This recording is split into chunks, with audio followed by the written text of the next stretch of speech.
গণভোট আমাদের দাবি নয়, আমরা একটি নতুন সংবিধান চাই।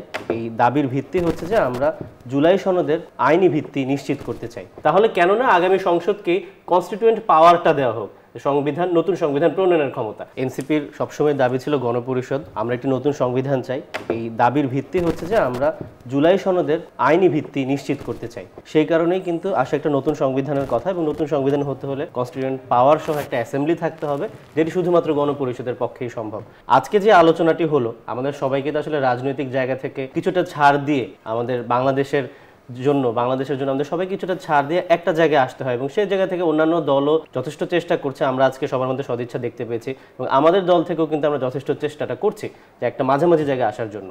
তো সেই কারণে আমরা সবসময় বলে এসেছি যে আগামী গণভোট বা গণপরিষদ নিয়ে যেহেতু অনেক দলের একটা ইতস্তত বোধ আছে এবং অনেকেই এটার পক্ষে নেই, তা আমরা সবসময় চেয়েছি যে যেহেতু ঠিক আছে সংবিধান সংশোধন যেহেতু আপনারা চাচ্ছেন যে আগামী সরকার করবে, আগামী সংসদ করবে, তাহলে কেন না আগামী সংসদকে কনস্টিটিউয়েন্ট পাওয়ারটা দেওয়া হোক। এক্সট্রিম মশার কয়েল প্ল্যান্ট ফাইবার দিয়ে তৈরি, তাই সহজে ভাঙে না, সুগন্ধিযুক্ত ও নিরবিচ্ছিন্নভাবে জ্বলে। ডেঙ্গু, চিকুনগুনিয়া বাহি সহ যে কোনো মশার বিরুদ্ধে দেয় এক্সট্রিম সুরক্ষা।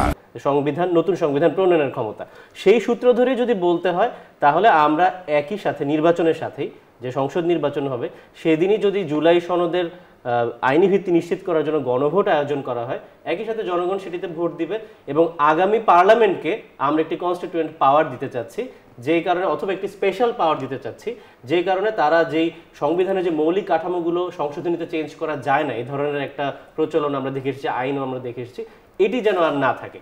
মূলত আগামী পার্লামেন্ট একটি কনস্টিটিউয়েন্ট অ্যাসেম্বলি বা কনস্টিটিউয়েন্ট বডি হিসেবে কাজ করবে, তার একটি স্পেশাল পাওয়ার থাকবে, যারা হচ্ছে কি জুলাই সনদে যে প্রস্তাবনাগুলো উঠে এসেছে সেগুলোকে সংবিধানে নিয়ে আসবে। আমরা তো একটি দলের কথা তো আসলে বলছি না। সংসদে কারা যাবে? যাদেরকে জনগণ ভোটের মাধ্যমে নির্বাচিত করবে, এবং যদি গণভোটের মাধ্যমে জনগণ রায় দেয় যে জুলাই সনদকে আপনার বাস্তবায়ন করতেই হবে এবং এটির আইনি ভিত্তি নিশ্চিত করতে হবে, তখন যেই দলই ক্ষমতায় যাক না কেন তাকে তো জনগণের ম্যান্ডেট নিয়ে যেতে হচ্ছে, এবং জনগণের ম্যান্ডেট তো বাস্তবায়ন করতে হবে। তার কিন্তু তখন এই জুলাই সনদ থেকে আর সরে আসার সেই সুযোগটা আশা করি থাকবে না।